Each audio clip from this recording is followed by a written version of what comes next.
இதுதான் அநீதியை கண்டு அச்சம் இல்லாம எதிர்க்கிறதா? வாக்குக்கு காசு கொடுக்கிற, ஓட்டுக்கு காசு கொடுக்கிற இடத்திலே ஊழல் லஞ்சத்திற்கான விதை ஊண்டப்படுகிறது என்பது நீங்கள் உணராததா? ஒரு தொகுதிக்கு 30 கோடி 20 கோடி முதலீடு செய்பவன் 300 கோடி சம்பாதித்துக் கொள்ளலாம் என்கிற முடிவில் இல்லையா? அது முதலீடா இல்லையா? ஒரு முதலீடு செய்கிற முதலாளி மக்களுக்கு சேவை செய்வானா?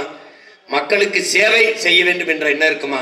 லாப தேவை இருக்குமா? அறிவு சமூகம் சிந்திக்க வேண்டாமா? இதே சேப்பாக்கம் தொகுதியில வீட்டுக்கு வீடு டிஃபன் கேரியர், டிஃபன் பாக்ஸ் வருதா இல்லையா? ஹாட் பாக்ஸ் வருதா இல்லையா?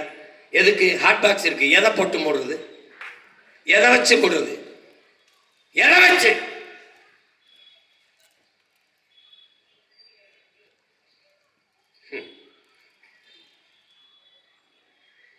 அறிவார்ந்த தமிழ் சமூகம், உலகத்திற்கு அறிவை கடன் கொடுத்த ஒரு இனத்தின் மக்கள் நாம். அடிமையாக வாழ்வதை விட சுதந்திரமாக சாவது மேலானது என்று போராடி செத்த இனத்தின் மக்கள் நாம். எதுக்கு இவங்கிட்ட கை கட்டணும்? என்ன நடந்துரும்? என்னமோ ஊரா நேரத்தில் போய் வாழ்றீங்களா? இது நம் நாடு, நம் நிலம், நமது அதிகாரம், நமது உரிமை. இதுல இவர்கள் என்ன நம்மளை பாதுகாக்கிறது? என்ன பாதுகா? என்ன வந்துடும்? திமுக ஓட்டு போல என்ன வந்துடும்? சரி, பிஜேபி பாராளுமன்றத்தில் பிஜேபி வரும், நீங்க எனக்கு போடல. சரி, நான் கேட்கிறேன், நான் பிஜேபியின் பி டீம். நாங்கள் இந்துக்கள் அல்ல.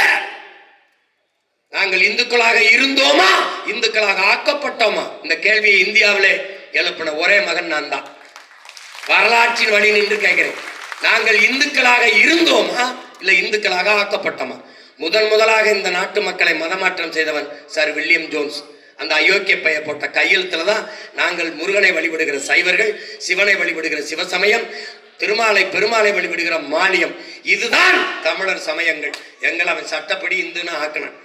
அவன் சீக்கியன், அவன் குருநானக் வழியில் நிற்கிற சீக்கியன், அவன் புத்தரை வழிபடுகிற பௌத்தன், அவன் சமணன், எல்லாரையும் சேர்த்தவன்.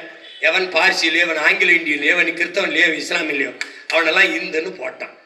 அந்த கையெழுத்துல நாங்க இந்து ஆனோம், ஆக்கப்பட்டோம். நான் பிஜேபியின் பி டீம். 6 விழுக்காடு விழுக்காடு ஓட்டு வச்சிருக்கவனுக்கு எவ்வளவு பேரம் பேசுறேன்? 8.5 விழுக்காடு ஓட்டு வச்சிருக்கேன், எவ்வளவு பேசியிருப்பேன்? பல 100 கோடி தெருக்கோடியில் கூட நிக்கிறவன் கோடி வேணாம். இந்த தெருவில் நிக்கிற நான் பிஜேபி பி டீம். எங்க கட்சியில் 90 விழுக்காடு இந்துக்கள் தான் என்று சொல்ற ஐயா ஸ்டாலின், அவருக்கு பேர் என்ன? அவருக்கு பேர் என்ன? 90 விழுக்காடு இந்துக்கள் தான் என்று எத்தனை முறை பதிவு செஞ்சிருக்கிறார்? அவருக்கு பேர் என்ன? நான் ஏன் பி டீம்? திமுக பிஜேபியின் ஏ டீம், அதனால நான் பி டீம்.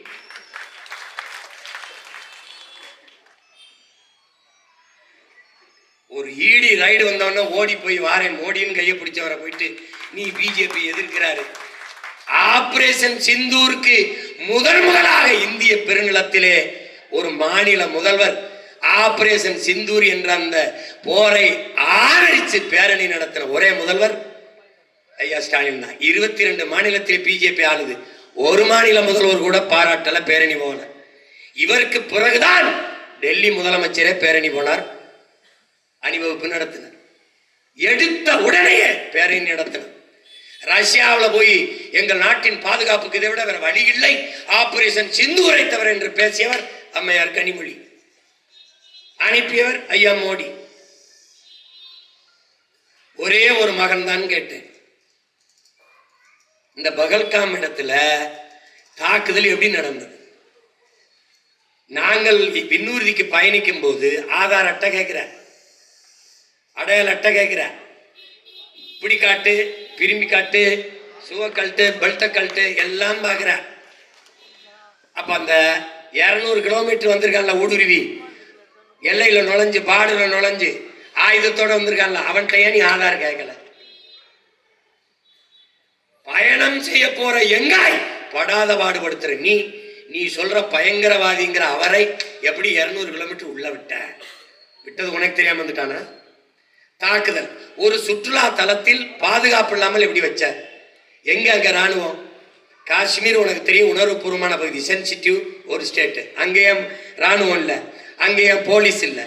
சரி, வந்து சுட்டான், டாமனு சத்தம் கேட்டவனை ஏன் காவல்துறை வந்து குவியல, ராணுவம் வந்து குவியல? நான் கேட்டுக்கிட்டே இருக்கேன் பாருங்க, ஏதாவது பதில் இருக்கா? இருக்காது. சுட்டு அவன் காணொலி எடுத்து பேசி எல்லாம் தப்பிச்சு வெளியேற வரை ஒரு போலீஸ் கூட அங்க வரலையா?